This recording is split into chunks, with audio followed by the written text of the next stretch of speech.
biar kamu, hanya dirimu.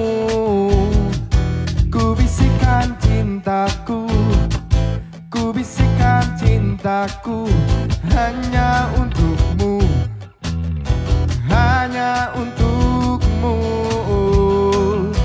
Tapi engkau terus pergi, tapi engkau terus berlari. Jadi biarkanlah aku di sini. Oh, biarkan ku rela melepasmu, meninggalkan aku. Berikanlah aku kekuatan untuk lupakanmu.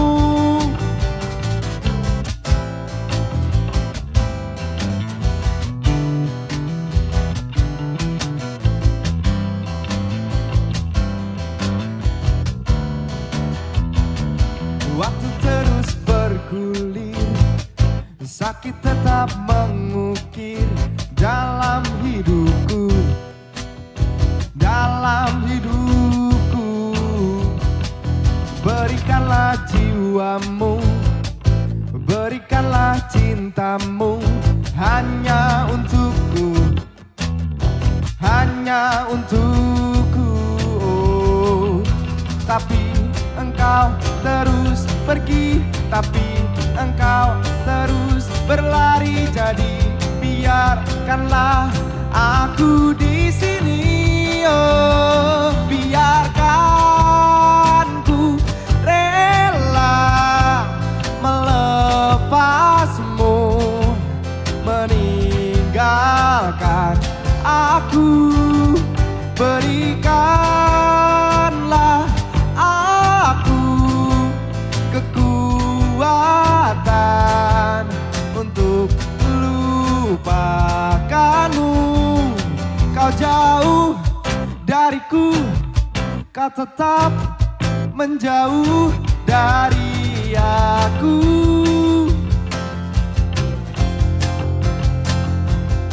Kau jauh dariku, kau tetap menjauh dari aku.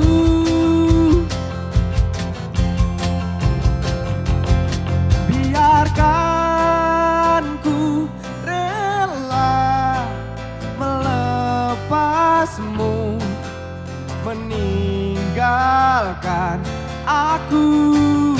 Berikanlah aku kekuatan untuk lupakanmu. Oh, oh, oh.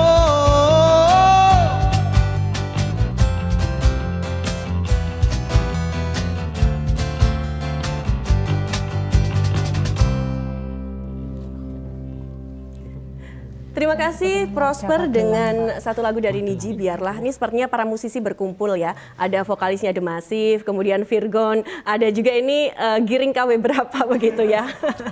Oke, saya mau coba menyapa dulu pemirsa, apa kabar? Senang sekali saya Artika Amelia dapat kembali hadir menjumpai Anda di program Ranah Publik kerjasama Dinas Kesehatan Daerah Istimewa Yogyakarta. Pemirsa, hamil, melahirkan, kemudian menyusui merupakan kodrat sekaligus anugerah dari Tuhan Yang Maha Esa, dan ini merupakan satu derajat tertinggi seorang perempuan yang harus kita jalani dengan ikhlas, dengan sabar, dan juga dengan penuh kekuatan. Nah, di Ranah Publik edisi kali ini kita akan membahas mengenai satu tema yang sangat menarik untuk kita diskusikan bersama terkait bumil sehat, bayi kuat. Nanti kita akan mengetahui bagaimana seputar kehamilan, kemudian juga mungkin juga ada beberapa permasalahan-permasalahan yang terjadi ini seputar kehamilan di daerah istimewa Yogyakarta. 3 orang narasumber sudah bersama dengan saya di studio TVRI Yogyakarta Yogyakarta yang tentunya sudah tidak asing lagi bagi kita semua. Beliau adalah Pak Sofyan Setio Darmawan, anggota Komisi DPRD Daerah Istimewa Yogyakarta. Kabar baik ya Pak ya? Alhamdulillah Mbak Tika. Oke, selalu bahagia ini sepertinya Pak Sofyan ya. Alhamdulillah, insya Allah. Oke, kemudian juga ada 2 orang dosen dari Poltekkes Kemenkes Yogyakarta. Ini yang pertama ada Ibu Niken Meilani SST TMkes. Beliau ini dari jurusan kebidanan. Kabar baik juga Ibu? Alhamdulillah Mbak Tika. Oke, kemudian juga yang berikutnya beliau adalah Ibu Dr. Tri Siswati SKM MKes dari jurusan gizi. Seperti itu ya Bu ya? Oke. Alhamdulillah. Satu bahasan yang sangat menarik seputar kehamilan, kemudian permasalahan-permasalahan dan lain sebagainya. Sebelum nanti ke Pak Sofyan nih, saya mungkin yang pertama ke Bu Niken terlebih dahulu ini tentang persiapan ataupun juga hal-hal yang perlu diketahui pada saat seseorang perempuan itu dinyatakan hamil nih Bu, positif hamil. Bagaimana? Oke ya. Betul tadi di awal ya Mbak Tika menyampaikan kehamilan adalah sesuatu yang wow gitu ya, karena memang sesuatu hal yang siapa sih yang nggak seneng gitu. Kodrat perempuan juga. Kodrat pasti. perempuan yang anugerah itu terindah yang dimiliki gitu ya. Nah betul tadi ketika mungkin ini sebelum dari positif hamil gitu ya, kita berbicara sebelum itu juga perlu tadi ya mungkin dipersiapkan. Tetapi ketika ini kita ambil cut, oh tahu nih hamil gitu ya, sudah menikah kemudian hamil, tentunya ada beberapa hal yang mestinya disadari bahwa ini adalah sebuah proses yang tidak mudah gitu ya. Proses yang tidak mudah, ini ada proses dalam fisik, ada perubahan-perubahan yang luar biasa gitu ya. Jelas ya yang awalnya langsing rata depan belakang gitu ya, kemudian jadi rata atau besar depan belakang gitu ya. Tapi ada hal-hal yang berubah secara fisik gitu. Secara fisik kemudian ada juga hal-hal yang berkaitan dengan psikologis gitu ya. Jadi memang dalam proses kehamilan ini ada hal-hal yang sesuatu yang memang harus dipersiapkan dengan sebaik-baiknya gitu ya. Tadi terkait dengan waktu yang kalau kehamilan itu kan secara teori 40 minggu gitu ya. Jadi dari mulai hamil sampai dengan akan melahirkan 40 minggu itu ada banyak proses yang terjadi gitu ya. Sehingga memang perlu kita melakukan sebuah upaya pemantauan gitu, sehingga dalam ketika pertama kali tahu hamil tentunya ya harus segera untuk kita cari tahu gitu ya, karena ketika periksa tes di rumah apakah sudah cukup tentunya belum ya gitu. Betul. Jadi tetap harus segera mengakses ke tenaga kesehatan. Oke. Begitu, Mbak Kalau Tika. kita tarik ulur ke belakang, ini artinya sebelum kita ini siap untuk hamil, untuk pasangan suami istri mungkin yang baru saja menikah begitu, harus ada persiapan-persiapan khusus juga yang mungkin harus dilakukan seperti itu. Ya. Ya betul sekali ya. Jadi tadi karena ini adalah sebuah perjuangan fisik dan juga psikologis, tentunya ini butuh persiapan gitu ya. Persiapan fisik tentunya tadi harus sehat ya, gitu. Sehat ya pada saat remaja mungkin ya, sebelum menikah sampai dengan ini jangan sampai terjadi anemia gitu ya, sehingga mungkin dari remaja saat ini rekomendasi dari Kementerian Kesehatan juga remaja harus mengkonsumsi tablet tambah darah usia mulai dari 12 tahun gitu ya, untuk mencegah terjadinya anemia. Kenapa anemia harus dicegah gitu? Karena pada saat kehamilan apabila terjadi anemia, maka dia akan berisiko tidak hanya pada ibunya tetapi juga pada bayi dan juga nantinya pada proses persalinan dan ada hal-hal lain yang akan mengikuti. Jadi memang betul secara fisik salah contohnya baru satu ya. Secara psikologis tentunya ini adalah proses yang tadi sulit. Bukan tentunya satu orang dengan yang lain masalah kehamilan itu tidak sama. Bisa jadi Mbak Tika nih ada keluhan dulu mual muntah. Pasti ada mual muntah di semester pertama. Iya. Mungkin yang lain enggak. Bisa jadi ya. Oh ada yang mungkin punya keluhan kok ini jadi sakit ya buat jalan ya gitu. Kemudian ada yang merasa di punggungnya semakin besar kok semakin, tapi ada yang istilahnya ngebul gitu ya. Nggak ada sama sekali, nggak ada keluhannya. Betul-betul sesuatu hal yang sangat personality gitu ya, sangat berbeda satu dengan yang lain, sehingga memang butuh harus tahu bahwa oh seandainya ini terjadi misalnya kok pada awal kehamilan terjadi mual, muntah, asalkan dia tidak berlebihan, asalkan masih ada input misalnya kok terpaksanya harus muntah berapa kali sih ini dikatakan normal, itu juga perlu secara pengetahuan seorang calon ibu hamil harus sudah tahu gitu kan ya. Misalnya kalau terjadi maaf nih misalnya ada flek-flek ini kayak apa ya, apa yang harus saya lakukan itu juga.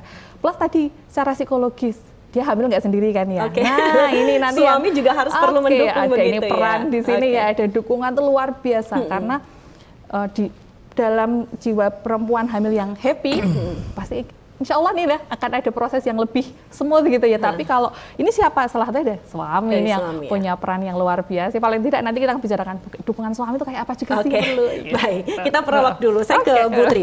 Bu Tri, tentu saja agar kita memiliki satu kualitas yang bagus ini di badan kita kan harus ada asupan gizi yang baik juga. Nah, ini perlu juga dipersiapkan sebelum kita tahu misalnya kondisi kita hamil seperti itu. Apa yang mungkin harus kita konsumsi dan lain sebagainya. Pola hidup yang seperti apa itu?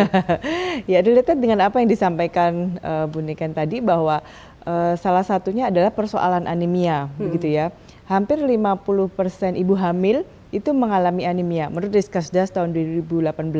Dan tentu saja anemia ini tidak terjadi saat itu. Tentu mungkin juga karena anemia yang dibawa sejak masa remaja. Sehingga tadi suplementasi Fe atau pil besi itu diberikan pada remaja. Nah, anemia itu salah satunya masalah pada prakonsepsi atau sebelum hamil. Masalah yang lainnya banyak sekali, seperti obesity atau kurus, ibu hamil yang kurus diindikasikan dengan lingkar lengan atas yang kurang dari 23,5 atau namanya kurang energi kronik atau disebutnya KEK, begitu ya. Belum lagi persoalan-persoalan yang lainnya, termasuk calon pasangan atau pasangannya yang merokok, gitu ya, low activity, kurang sayur buah, itu adalah semua masalah yang nanti bermuara pada nutritional outcome atau status gizi. Jadi secara ringkas, baik calon mantan perempuan atau laki-laki itu keduanya harus fit sebelum memasuki pada masa pranikah atau nikah. Begitu. Perlu pemeriksaan kesehatan begitu yang harus dilakukan. Ya. Sekarang ini pemerintah punya namanya program LC-Meal ya, yang itu diberlakukan pada 3 bulan sebelum merit. Nah, itu di situ meliputi edukasi-edukasi yang harus dilakukan atau diikuti oleh calon manten, termasuk baik laki-laki atau perempuan. Ya, bagaimana dia mempersiapkan generasi yang unggul. Semuanya itu bertujuan untuk mendapatkan kualitas lahir atau birth outcome yang sehat dan kuat, gitu. Oke, baik. Nanti kita lanjutkan lagi nih. Mungkin sampai di situ dulu nih prolog dari Bu Tri. Sekarang ke Pak Sofyan. Pak Sofyan, kalau kita melihat tadi yang beberapa penjelasan dari Bu Niken dan juga Bu Tri. Nah, kalau di daerah istimewa Yogyakarta sendiri seperti apa sih Pak? Mungkin ada kasus-kasus yang terjadi seputar kehamilan, kematian dan lain sebagainya. Nah, ya ini dia tadi yang agak berbeda dari yang disampaikan ibu-ibu kita yang solehah di depan tadi ya. Kalau kehamilan itu sesuatu yang tadi anugerah terindah, membahagiakan. Nah, DIY ini masih ada sekitar 256 kehamilan yang sepertinya tidak dikehendaki. Nah, kan beda toh masalahnya. Jadi, ada 256 kehamilan yang tidak dikehendaki. Karena apa? Karena itu adalah persalinan remaja. Notabene, mohon maaf, seribu maaf, itu memang faktanya karena tidak dikehendaki tadi. Ada latar belakang itu, ya.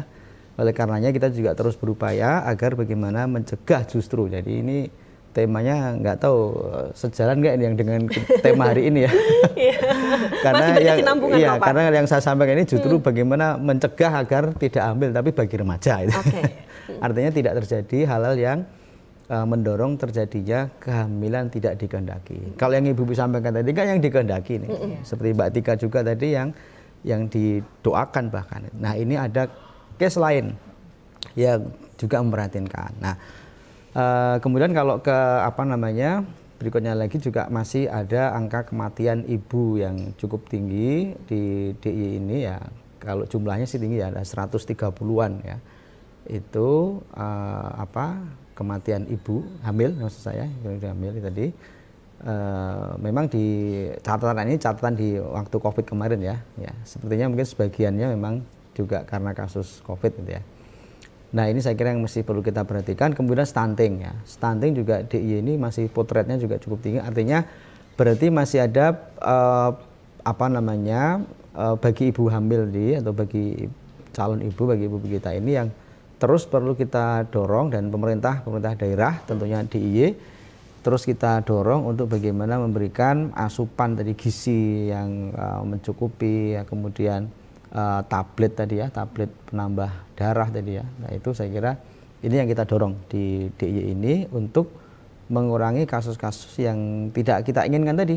baik kehamilan yang tidak dikehendaki maupun juga kematian bayi dan ibu yang juga tidak kita kehendaki. Saya kira itu yang kita dorong selama ini, Mbak Tika. Oke, tapi perlu juga misalnya edukasi, kemudian sosialisasi itu juga harus terus dilakukan Iya, begitu. betul, betul. Tidak hanya anggota Betul. dewan, mungkin anggota dewan juga bekerja Iya. sama dengan siapa seperti Oke, itu, Pak? memang kita dorong juga. Jadi Dinas Kesehatan DIY juga bekerja sama dengan kami, anggota dewan di DPRD DIY. Karena kita ini, ya alhamdulillah kan kita yang sering bertemu dengan masyarakat ya. Kita di tengah-tengah masyarakat, kita juga menjadi wakil masyarakat. Kita ngerti sedikit banyak persoalan di tengah masyarakat, maka kita mengajak itu. Ada sosialisasi tentang tadi, misalnya mencegah kehamilan yang tidak dikehendaki, kita ada program sosialisasi untuk pendewasaan usia pernikahan, misalnya itu ada program itu ya. Jadi memahamkan kita di sekolah-sekolah gitu ya, di sekolah menengah ya kalau kita ini memahamkan mereka tentang risiko kehamilan dini, di usia dini, di usia remaja dan seterusnya. Nah sehingga upaya-upayanya terus kita lakukan, jadi kita lakukan di tengah masyarakat. Oke, tantangan terbesar yang dihadapi saat ini apa, Pak?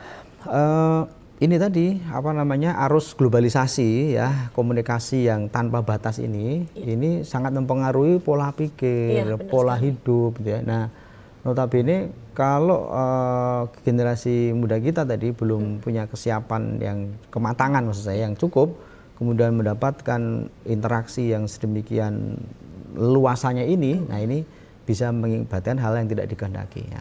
Tapi kalau tantangan untuk yang apa namanya yang hamil yang dikehendaki tadi, ini saya kira memang tentang asupan gizi tadi ya, asupan gizi dan juga tadi kan vitamin tadi ya. Nah ini yang perlu terus kita dorong. Saya kira Pemda DIY perlu terus mengedukasi dan memfasilitasi, memberikan apa namanya fasilitasi bantuan, mungkin ketersediaan gitu ya. Makanan menu yang dengan gizi seimbang tadi itu saya kira perlu banyak disosialisasikan dan difasilitasi, diberikan contoh paling enggak contoh-contoh apa namanya menu-menu atau sajian-sajian gitu kan, bantuan-bantuan yang dibutuhkan masyarakat kita karena memang DIY ini kan angka kemiskinannya kan masih tinggi ya, masih tinggi ada 11% lebih gitu ya.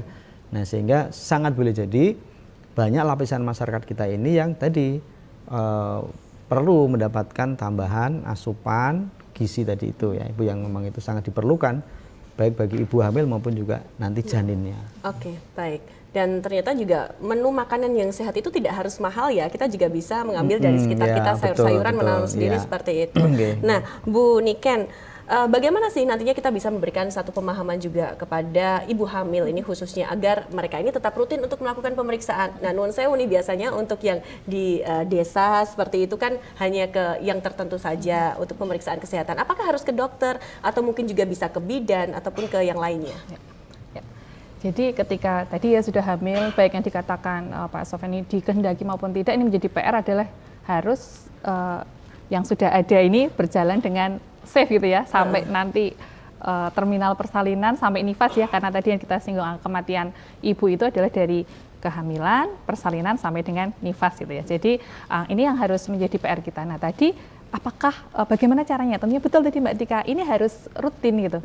Memang harus dilakukan sebuah apa namanya rangkaian pemeriksaan kehamilan dan itu menjadi sesuatu hal yang wajib dilakukan. Itu tentunya nanti ada banyak manfaatnya ya. Jadi manfaatnya karena yang pertama ketika seseorang hamil kemudian dia akan melakukan pemeriksaan kehamilan, dia akan yang pertama kita akan mengetahui kesejahteraan ibu dan juga bayinya ya. Jadi dari ibu nanti ada rangkaian nih, kalau nanti Bu Bidan yang akan menyampaikan, dia akan mengukur nih dari datang ya berat, kemudian dari tensinya itu kan diukur ya, kemudian dari perutnya ini kira-kira apa namanya perkiraan beratnya berapa, apakah ini kecil apa sudah cukup gitu ya. Kemudian nanti juga perlu akan dilakukan pemeriksaan laboratorium.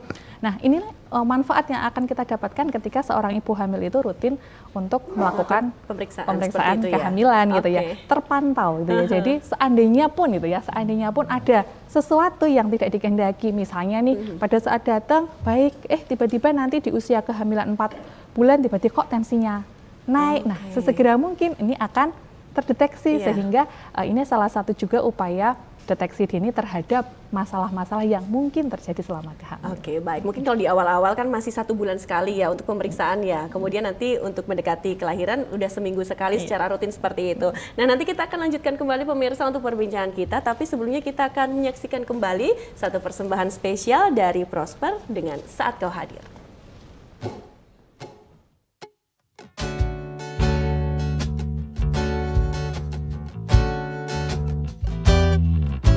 Aku datang ketika aku jatuh bangun dan jatuh dalam rangka menyusuri kehidupanku yang kelam, dan hampir-hampir ku tak dapat melangkah lagi. Dirimu hadir bagaikan sinar menerangi jalanku, tunjukkan arah mana yang kini harus ku tempuh, agar diriku tak sesat lagi seperti dulu. Bersama bayanganmu kasih, seakan-akan ku terjaga dari mimpi-mimpi, dari kehidupan yang semu dan melenakanku, membuatku terlupa akan segala-galanya. Hari ini aku mencoba berdiri dan melangkah lagi.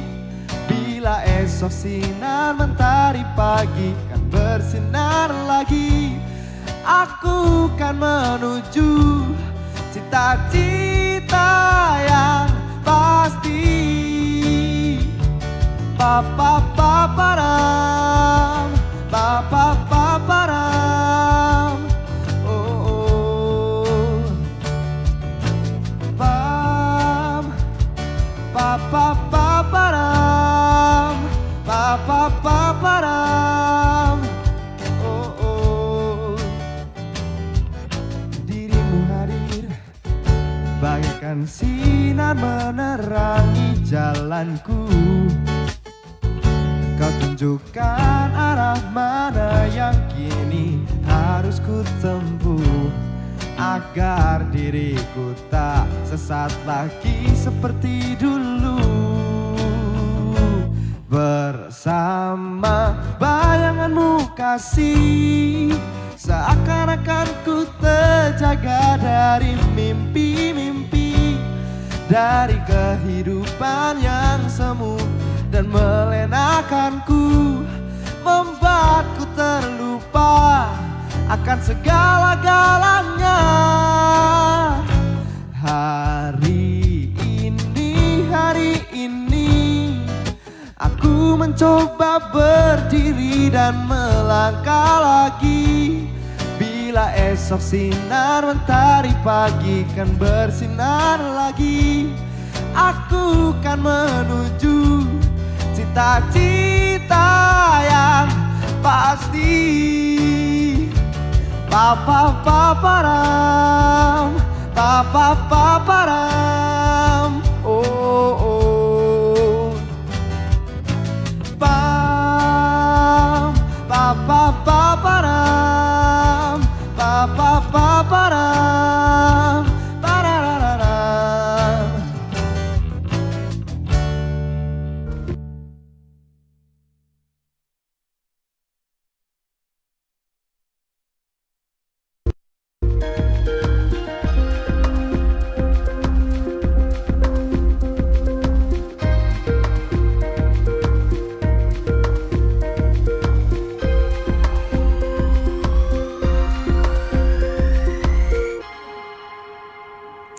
kasih pemirsa, Anda masih bersama kami di Ranah Publik. Kita lanjutkan kembali untuk diskusi kita kali ini masih terkait bumil sehat, bayi kuat. Sekarang saya ke Putri. Putri, setelah kita misal sudah dinyatakan positif hamil, kemudian kita harus makan makanan yang bergizi seperti itu, asupan gizi juga sudah bagus, support suami itu juga sangat penting. Nah, kadang yang kita tanyakan tuh penting nggak sih minum susu kehamilan seperti itu? Kan kadang ada yang bilang boleh minum susu hamil atau enggak wajib kok seperti itu. Sebagai sarana edukasi juga nih untuk masyarakat ataupun mungkin sekarang lagi yang ada yang lagi hamil. Sebelumnya saya cerita dulu Mbak ya, bahwa secara umum, secara general, konsumsi masyarakat di Indonesia khususnya ibu hamil itu kurang.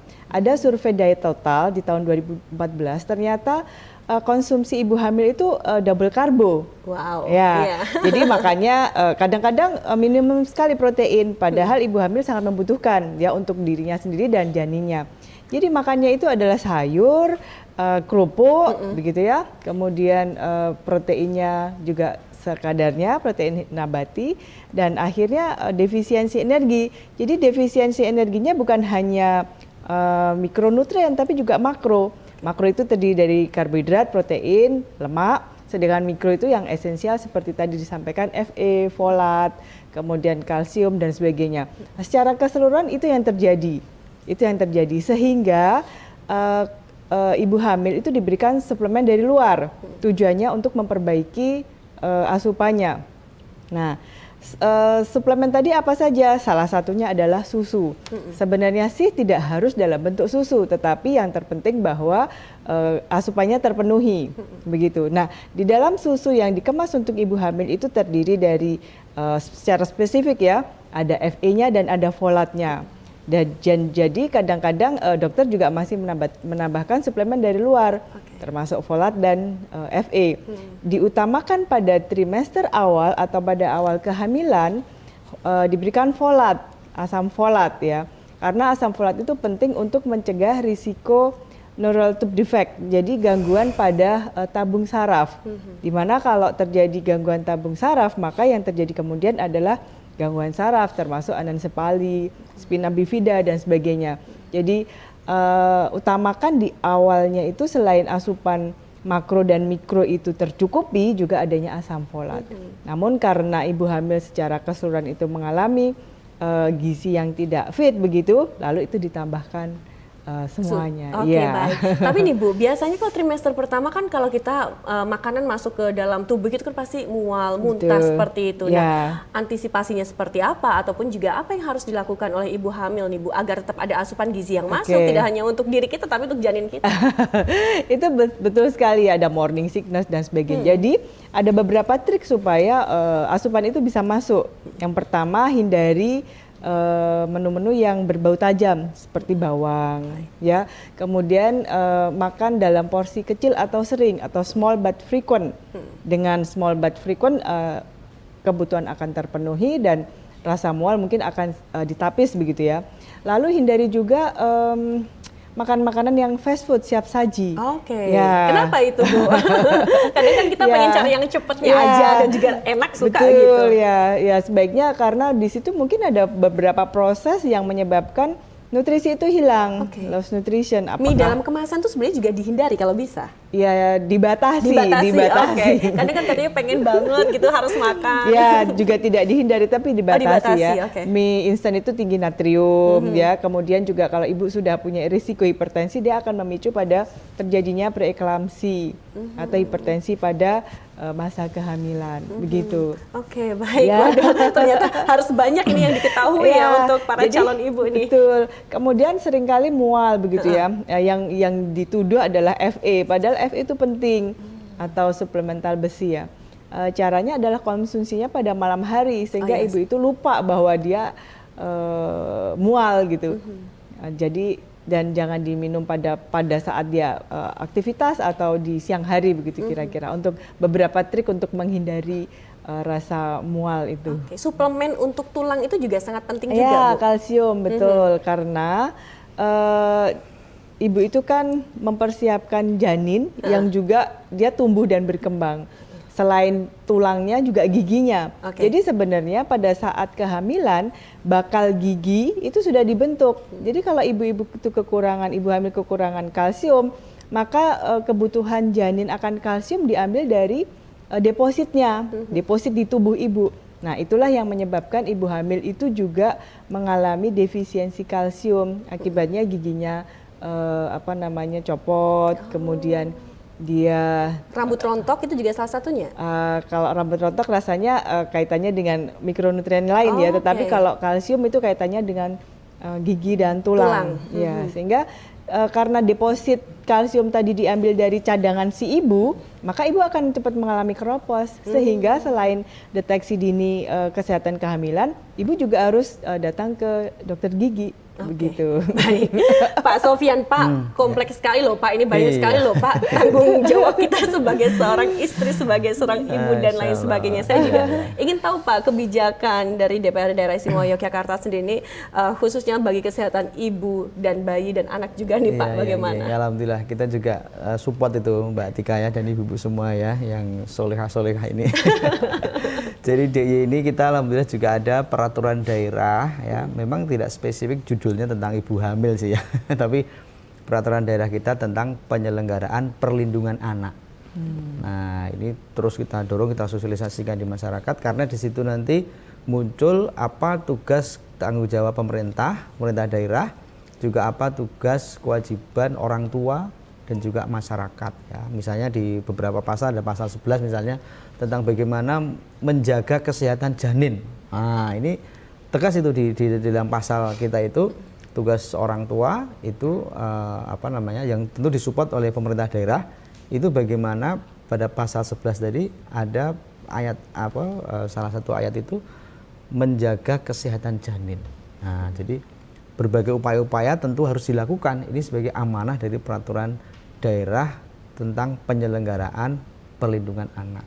Nah, jadi ini kalau nanti kemudian tadi maka kami mengingatkan ya, tugas kami kan mengawasi pemerintah daerah terutama ya, karena kami di DIY itu sejauh mana pemerintah daerah ini melaksanakan peraturan daerah ini ya, karena peraturan daerah ini mengamanahkan agar bagaimana masyarakat ini, orang tua khususnya bisa menjaga kesehatan janin.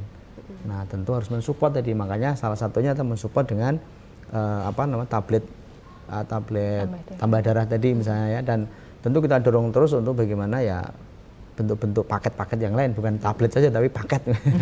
Jadi paket tadi menu bergizi tadi ya, menu gizi seimbang dan seterusnya ini. Di situ Mbak yang kita garis bawahi. Oke, kalau dievaluasi Pak sudah berjalan dengan baik kah ataupun mungkin ada beberapa program tambahan yang memang juga harus dicanangkan begitu agar mensupport ini para ibu hamil khususnya? Ya memang kita evaluasinya sih melihatnya dari tadi angka kematian ibu dan anak ya, kematian balita tadi ya. Ketika memang angkanya masih ya tadi kalau ibu hamil tadi kan memang ada di angka 130-an tadi, memang tergolong rendah ya, karena apalagi itu kemarin di pandemi, kalau di luar pandemi memang sekitar puluhan saja, ada 32, 42 begitu ya. Nah, tapi tadi bicara qadarullah ya, tapi yang kita harus lihat kan sejauh mana tadi tingkat kesehatannya. Tingkat kesehatannya ini perlu kita evaluasi dan ya tadi ketika nanti stunting tadi itu masih tinggi ya, berarti memang ada persoalan di sana ya. Jadi mungkin pelaksanaan perda tadi juga belum disupport dalam bantaran teknis yang masif gitu ya. Jadi ini yang terus kita dorong, stuntingnya kan masih cukup meskipun ada penurunan, tapi angka stunting ini masih menjadi sorotan itu ya. Nah, itu kan indikasinya karena asupan ya, jadi asupan gizi makanan pada ibu hamil secara umum kan berarti masih belum mencukupi ya. Nah, ini yang kita ingin support ya. Oke, jadi bisa dikatakan masyarakat di DIY itu belum sejahtera seutuhnya begitu Pak? Atau ya, bagaimana kalau dari kacamata Bapak? Ya bisa belum sejahtera, saya kira itu karena ada angka survei BPS-nya ya, itu memang 11% tadi. Tapi yang kedua mungkin juga tadi kesadaran atau habit, kebiasaan ya. Tadi mungkin kebiasaan waktu masih muda atau masih remaja itu terbawa kan, misalnya junk food itu kan. Nah, makanannya masih kurang sayur, kurang buah, kadang-kadang makanan fast food ya, fast food itu ya. Mungkin ada juga ibu merokok ya, saya juga kata itu. Nah, saya kira ya dual itulah, jadi tidak hanya semata-mata karena kurang tersedianya atau kurang mampunya untuk mengadakan makanan tadi, tetapi juga mungkin ada faktor lain yaitu memang kurang sadarnya tadi. Jadi selain kurang tersedianya, tapi juga kurang sadarnya. Nah ini saya kira dual ini perlu kita sama-sama ingatkan, kita upayakan. Oke, baik. Nah, Bu Niken, tadi sekilas kita sudah membahas tentang pada saat kita hamil nih, khususnya untuk ibu hamil. Nah, ini untuk persiapan melahirkan sendiri. Tentu saja kan ada beberapa hal yang harus dipersiapkan. Kemudian pasti semua perempuan itu pengennya lahiran normal. Tapi kan kita harus antisipasi juga. Kalau andai kata misalnya tidak bisa normal dan memang harus berakhir di sesar, apa yang harus kita lakukan? Monggo silahkan persiapan-persiapan agar kita juga kuat mental ini, Bu. Ya, jadi tadi selama kehamilan paling tidak ya kalau di kebijakan pemerintah itu seorang ibu hamil harus memeriksakan minimal 6 kali gitu ya. Minimal 6 kali, kemudian juga selain pemeriksaan itu juga dilakukan pemeriksaan USG gitu ya. Itu menjadi wajib kebijakan. Nggak sih USG ya, itu? saat ini menjadi ada kebijakan ya, minimal ibu hamil juga harus dilakukan pemeriksaan USG gitu ya. Untuk melihat nih kalau di awal tentunya untuk mengetahui, karena biasanya perkiraan pasti itu akan bisa deteksi di awal kehamilan gitu ya. Untuk selain dari perhitungan hari pertama, hari terakhir gitu, tapi juga akan dilihat dari USG-nya apakah ada hal-hal yang mengindikasikan sesuatu gitu. Kemudian nanti di akhir juga perlu akan dicek kembali gitu ya untuk melihat gitu. Nah, apakah kemudian ini serta-merta ini sudah bisa diprediksi ini akan lahir normal atau sesar, apalagi sekarang pro normal, pro sesar gitu ya. Kalau nggak normal tuh nggak ibu sejati katanya gitu ya. sih gitu, Bu.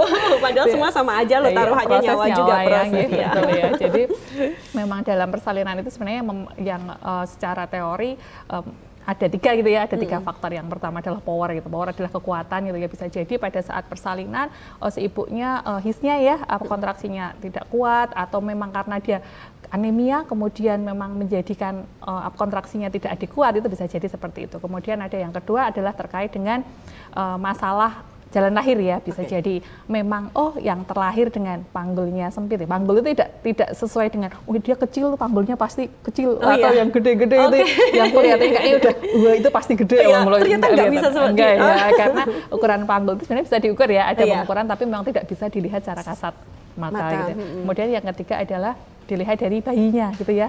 Bisa jadi memang ukuran bayinya kalau mau persalinan itu kan bisa diprediksi gitu ya. Oh, ukuran bayinya memang dia lebih besar dari normal, atau memang lingkar kepalanya lebih besar, sehingga memang tidak cocok nih antara ukuran, jadi ada disproporsi kepala dan panggulnya gitu, sehingga dia tidak bisa lahir. Ya mau tidak mau ya harus memang tidak bisa melahirkan secara normal kan gitu. Jadi ada hal-hal secara medis yang memang ini tidak bisa dilakukan secara normal, dan memang ini bisa bisa kita persiapkan sebaik-baiknya dari awal ya. Tentunya tadi sebenarnya dengan pemeriksaan rutin tadi minimal 6 kali selama kehamilan itu sudah bisa setidaknya ada memprediksi gitu ya, meminimalisir. Karena seharusnya misalnya tadi dia anemia, kemudian pada saat persalinan nggak bisa kontraksinya nggak kuat, sebenarnya bisa ini kita persiapkan kan gitu. Selama hamil tadi dengan minum tablet LV, harapannya ini tidak akan terjadi sesar karena dia sudah sehat dan terjadi kontraksi yang bagus. Harapannya seperti itu. Jadi memang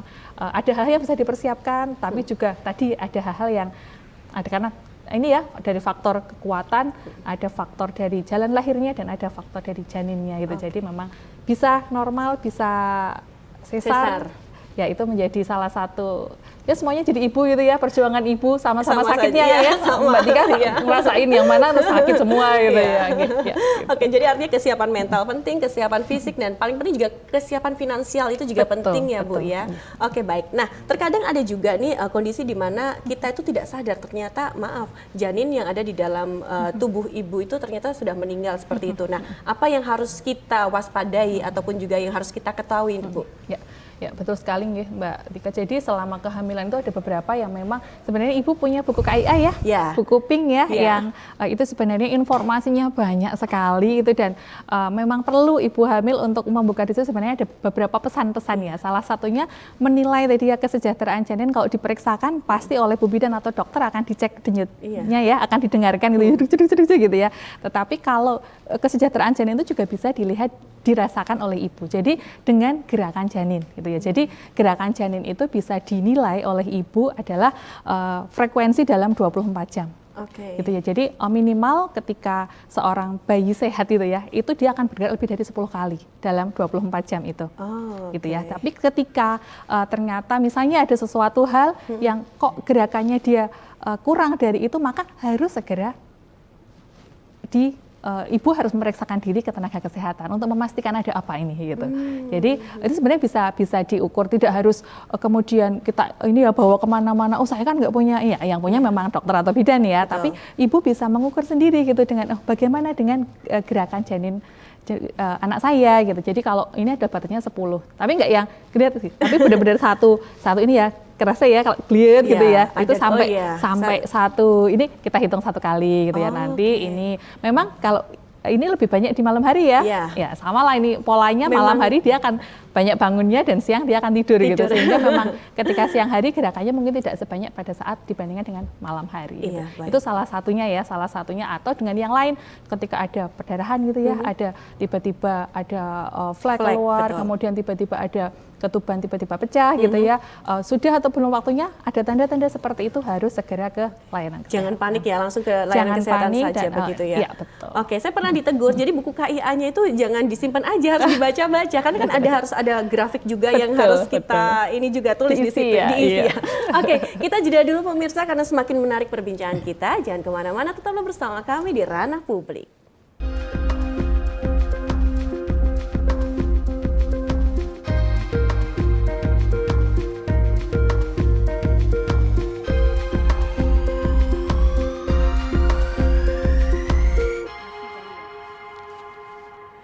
Kita lanjutkan kembali pemirsa di Ranah Publik, kita di segmen akhir dan saya langsung ke Butri nih. Butri sudah melahirkan nih misalnya, jadi wah tentu ini sudah rasanya.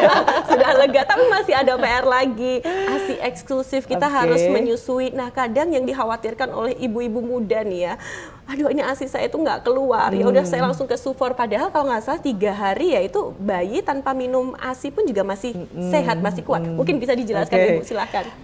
Saya sedikit menyambung dulu dari Ibu Nani ya, tentang kesehatan ibu hamil.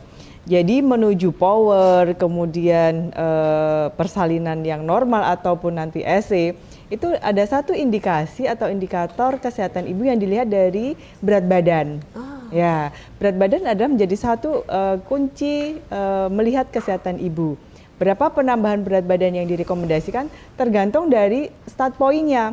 Kalau ibu hamil itu mempunyai gizi kurang begitu ya, atau malnutrition, tentu penambahannya yang diharapkan pada masa hamil lebih banyak dong untuk mengejar ketertinggalan. Sementara kalau ibu hamil yang obesitas, dia menambahkannya tidak banyak, dengan range 5 sampai mungkin 18 kilo.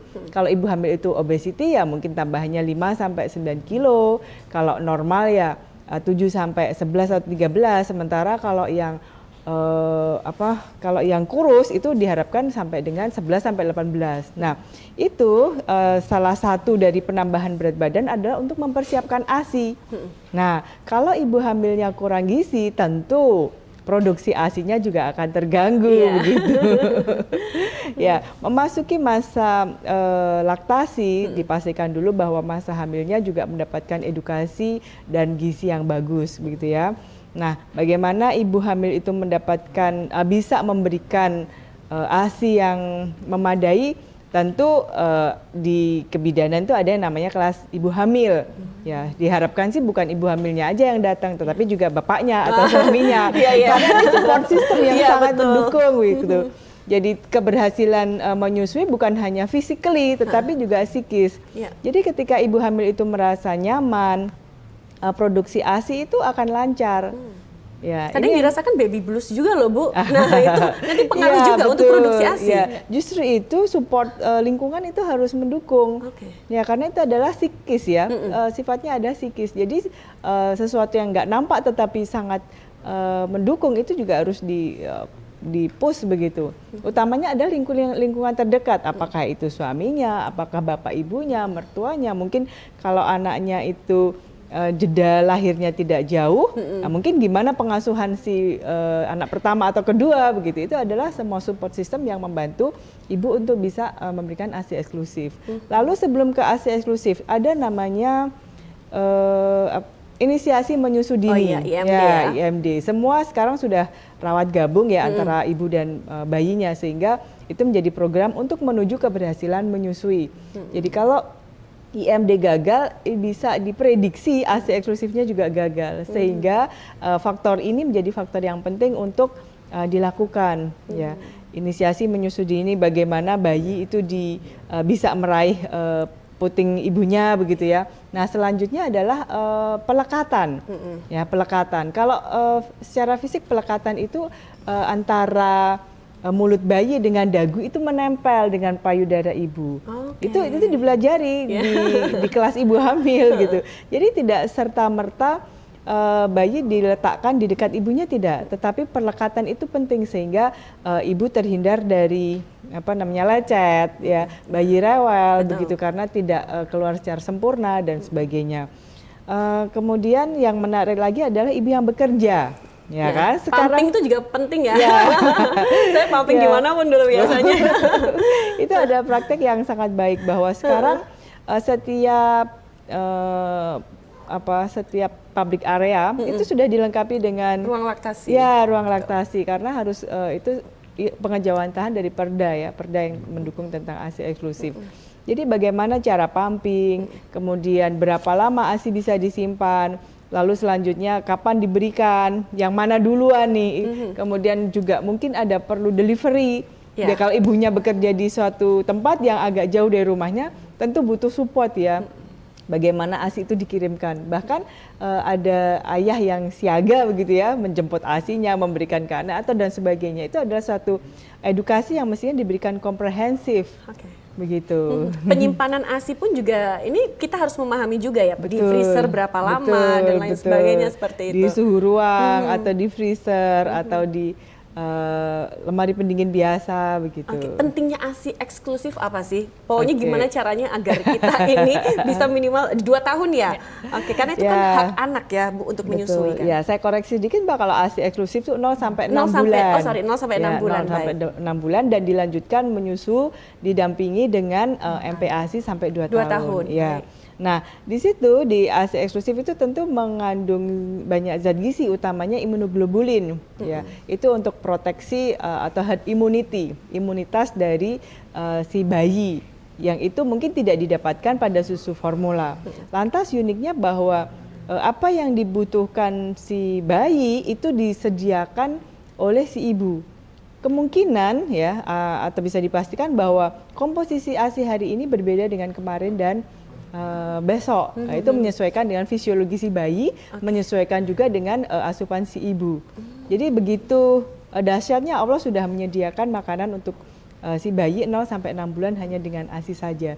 Sehingga kalau ada opini bayi supaya cepat besar dengan diberikan susu formula, rasanya itu tidak bijaksana karena juga di situ memungkinkan adanya praktek sanitasi yang tidak bagus. Misalnya botolnya tidak dibersihkan dengan baik, itu akan memberikan si bayi resiko untuk infeksi seperti diare dan sebagainya. Daya tahan tubuhnya pun juga berbeda ya Bu, ya, pada betul. saat pemberian ASI benar-benar pakai ASI eksklusif dengan tambahan support gitu ya. Dan yang terpenting adalah bonding, bonding antara ibu dan bayi. Ya. Jadi ketika misalnya nanti diberikan susu yang tidak dari ibunya langsung, sebaiknya juga bayi dibopong begitu ya, sehingga ada bonding antara si ibu dan bayinya atau pengasuh dan bayinya. Nah, bonding ini juga berkaitan dengan kepercayaan diri si bayi, rasa percaya diri si bayi. Meskipun kita tidak bisa melihat sekarang, tetapi panennya ke depan. Kalau di buku KIA itu ada deteksi tumbuh dan deteksi kembang.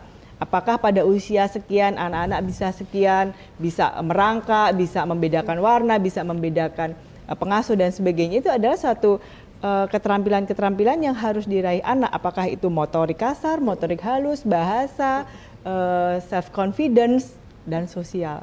Begitu. Oke, baik. Ya. Terima kasih ya Bu. Waduh, banyak sekali nih. Langsung kuliah beberapa SKS gitu nih. Oke, Pak Sofyan, tadi Bu Tri sempat menyampaikan juga ruang laktasi yang ada di kantor seperti itu. Kemudian tempat-tempat umum pun juga seharusnya memang ada ruang laktasi seperti itu. Nah, kondisi yang ada di daerah istimewa Yogyakarta sendiri seperti apa sih? Kemudian juga saya ingin mengetahui dari kacamata Bapak terkait pelayanan kesehatan yang ada di DIY seperti apa? Perlu ditingkatkan atau sudah oke atau harus bagaimana? Ya, alhamdulillah Mbak Tika, kalau tadi kesadaran para stakeholder menyediakan tempat laktasi, saya kira sudah dapat dikatakan semua tersedia ya di tempat-tempat Di TVRI Jogja udah ada loh Pak. TVRI Jogja udah ada. Ya, nanti saya kira cukup. Kemudian juga alhamdulillah kalau bicara tenaga kesehatan, bidang kebidanan ya khususnya sudah cukup tersedia, ada lebih dari 2.900 tenaga medis, 2.921 angkanya itu kalau di data di 2021 kemarin.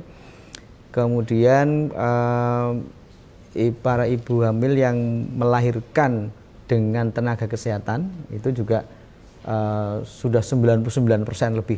Jadi saya kira kesadaran masyarakat ini alhamdulillah sudah cukup baik. Jadi ketika melahirkan memang menggunakan atau meminta bantuan itu tenaga kesehatan. Jadi saya kira kesadaran cukup bagus. Jadi kesehatan, keselamatan ibu dan balita itu insya Allah lebih terjamin. Kalau DIY insya Allah kalau dalam sisi ketersediaan sarana prasarana tadi dan tenaga kesehatan sudah cukup ya. Yang tadi yang masih kita evaluasi itu adalah kita cermati adalah memang ini ketercukupan asupan tadi gizi tadi itu yang masih menjadi sorotan kita ya. Dan mudah-mudahan ke depan pemerintah daerah dan juga masyarakat juga menyadari hal ini sehingga sama-sama support ya. Kemudian juga mensupport dengan ketersediaan tadi, masyarakat juga support dengan kesadarannya tadi sehingga sama-sama menjadi ibu hamil dan bayi kita menjadi semakin sehat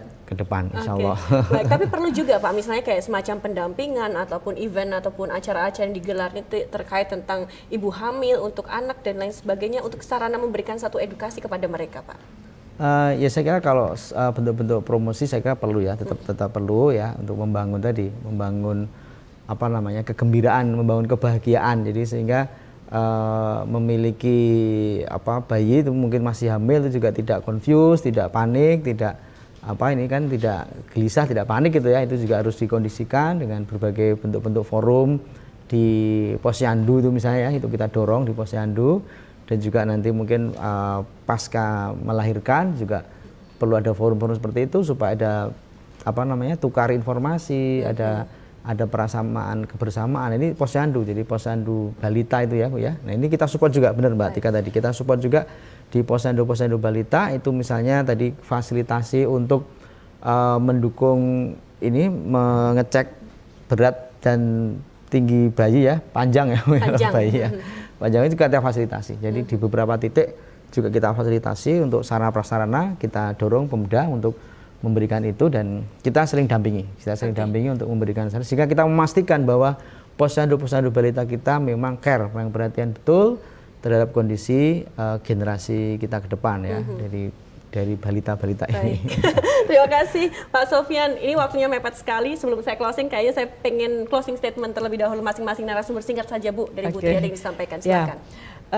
Gizi bayi tergantung dari gizi ibunya dan gizi ibunya tergantung pada gizi remaja. Sehingga kalau kita ingin bayi yang sehat tentu komprehensif dari remaja sampai dengan akhir kehamilan atau bayi yang dilahirkan. Oke, baik. Terima kasih Bu Tri. Bu Niken silakan. Ya. Oke, untuk ibu hamil ya. Harus sejahtera gitu, lahir batin, kemudian harus happy dan terpantau gitu ya, sehingga apapun tadi ada masalah-masalah segera mungkin akan bisa diatasi, kemudian tidak ada keterlambatan penanganan dan tentunya nantinya ibu juga harapannya akan sehat dari proses kehamilan, persalinan sampai dengan masa nifas, sampai dengan nanti masa menyusui bisa lancar dan tentunya bisa melahirkan, mendidik generasi-generasi berikutnya yang berkualitas dan jangan lupa setelah melahirkan harus difikirkan untuk perencanaan kehamilan berikut. Oke, baik. Terima kasih Pak Sofyan, silakan. Waduh, ini apa ya? Jadi kesimpulannya saya kira kita harus selalu memperbaiki pola. Ya. Pola makan, pola olahraga ya. Kemudian pola hamil tadi, pola menyusui Ya intinya yang perlu kita perbaiki adalah pola hidup kita secara keseluruhan itu harus sama-sama kita perhatikan dan selalu harus kita perbaiki menjadi lebih baik. Saya kira itu. Baik, terima kasih Pak Sofyan, kemudian Bu Niken dan juga Bu Tri. Paket komplit semuanya informasi, kita sudah teredukasi di sini. Tinggal nanti untuk pemirsa implementasinya seperti apa. Kita akan berjumpa di lain kesempatan pemirsa. Tentunya terima kasih untuk Dinas Kesehatan Daerah Istimewa Yogyakarta. Dan akhirnya saya Artika Amelia pamit undur diri. Satu persembahan terakhir ada lagu dari Prosper. Sampai jumpa.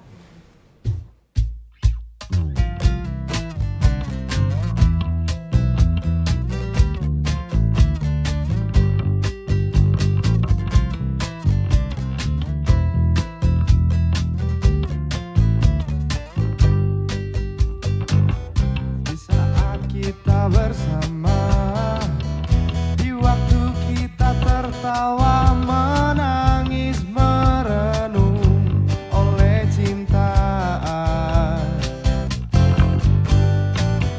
di satu kita kan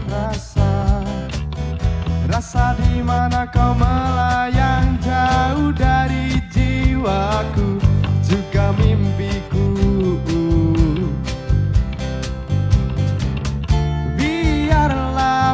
Biarlah mimpiku dan mimpimu terbelenggu satu oleh ucapan manismu, dan kau bisikan kata cinta. Kau telah percikan rasa sayang. Pastikan kita seirama walau terikat rasa hina.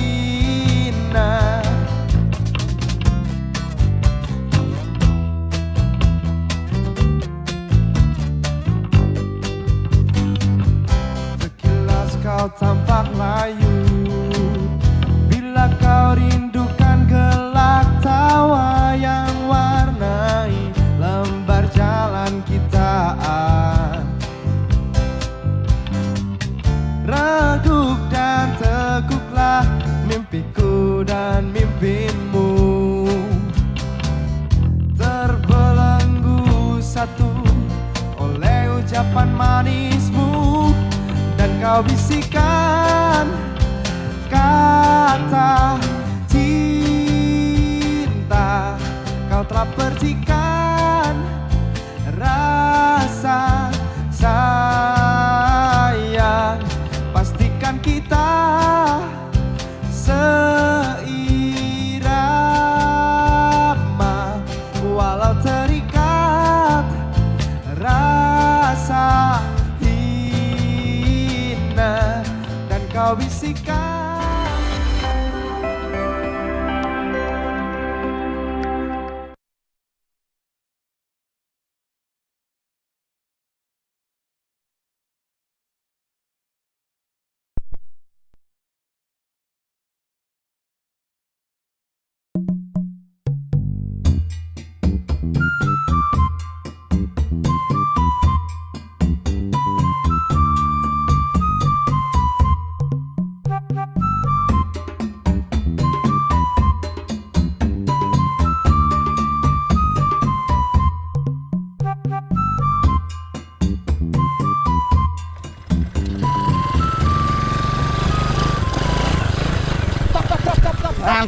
Waduh.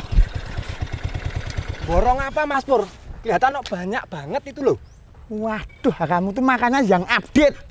Ini loh, saya tuh lagi borong susu formula. Tahu nggak? Istri saya tuh habis melahirkan. Jadi kebutuhan susu harus mencukupi. Itu loh. Lah apa kebutuhan susu istri Mas Pur itu belum mencukupi Mas Pur? Waduh. Kamu tuh nggak dong-dong kok. Ini bukan masalah cukup dan tidak cukup. Tapi masalahnya biar stoknya banyak. Semuanya bisa tercover gitu loh. Iya ya Mas Pur, keluarga Anda itu kepecutan. Kecukupan Mas Pur. Wajan kamu tuh. Gini loh, tak jelasin sini tau. Makanya deket sini loh. Anak kecil itu, bayi, itu kalau dikasih susu formula seperti ini, perkembangannya bagus, biar cepet gede, gizinya terpenuhi. Itu paham? Paham Mas Pur? Minggir! Wah! Ganggu saya tuh. Ditunggu istri saya. Wah, bisa dimarahi habis-habisan ini. Nyegat-nyegat. Minggir!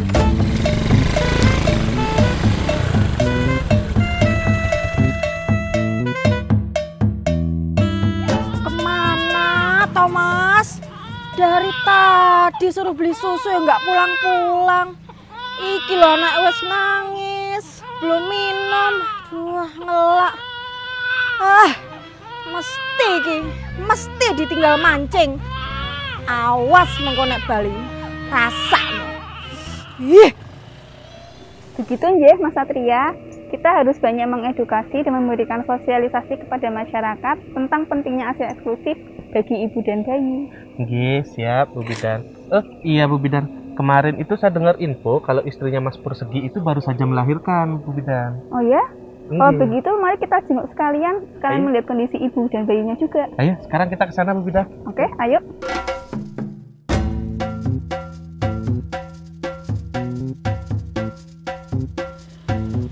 Mas, sampean iku sekolah ndi wae toh? Maaf, Mah. Tadi itu ada orang nyemplung kali, Mah.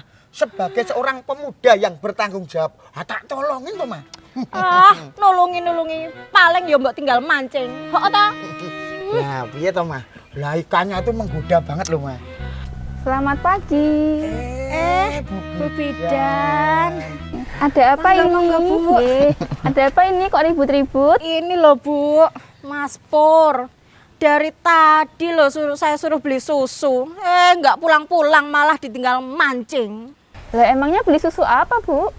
Itu loh, Bu, susu formula. Begini, Bu. Sebenarnya pada bayi usia 0 sampai 6 bulan tidak dianjurkan untuk meminum susu formula, kecuali ada indikasi medis. Seharusnya bayi 0 sampai 6 bulan hanya meminum ASI eksklusif saja. Loh, emang kenapa toh, Bu? Itu sama-sama susu loh, Bu. Awang di sekitar sini tuh juga banyak yang menggunakan susu tambahan, malah formula lagi. Ya, nah? Nah, itu Mas Pur. Memberi susu formula pada bayi usia 0 sampai 6 bulan itu adalah budaya yang keliru. Lah, terus kalau ASI eksklusif itu apa, Bu? Terus kok kita nggak boleh ngasih susu formula? ASI eksklusif itu adalah ASI yang diberikan pada bayi sejak dilahirkan sampai usianya 6 bulan tanpa menambahkan atau mengganti dengan minuman atau makanan lainnya. Dengan memberikan ASI, maka pertumbuhan dan perkembangan bayi akan optimal, meningkatkan kecerdasan anak, serta meningkatkan kekebalan tubuh sehingga mengecilkan risiko untuk terkena infeksi. Selain itu, untuk ibu juga bagus, bisa mengurangi risiko terkena kanker payudara. Tapi Bu, saya tuh cemas, tertekan, soalnya ASI saya itu kan keluarnya cuma sedikit. Makanya saya kasih tambahan susu formula. Nah, ada beberapa faktor Bu yang menyebabkan ASI hanya keluar sedikit. Antara lain, kondisi psikis ibu yang tertekan, stres, cemas, atau depresi, kurangnya intensitas menyusui, posisi menyusui yang kurang tepat, serta pemenuhan gizi ibu menyusui yang kurang optimal. Nah, itu juga menjadi tugasnya Mas Pur, menjaga seorang istri supaya tidak stres. Supaya apa? Produksi ASINya itu lancar, cukup buat bayinya Mas Pur. Kui Mas, rungokno. Jangan bikin aku marah-marah terus. Iya, Ma, maaf. Oh iya, tadi katanya Mas Pur beli susu. Boleh saya lihat? Oh, ini. Nah. Walah, piye toh Mas Pur? Ini kan susu khusus lansia, Mas Pur. Masa sih, Pak? Mas Pur. Nah, tadi Mas Pur sudah tahu kan apa itu ASI eksklusif? Ayo, mari sama-sama kita mengajak warga dan masyarakat lainnya untuk ikut serta melaksanakan dan mensukseskan program ASI eksklusif.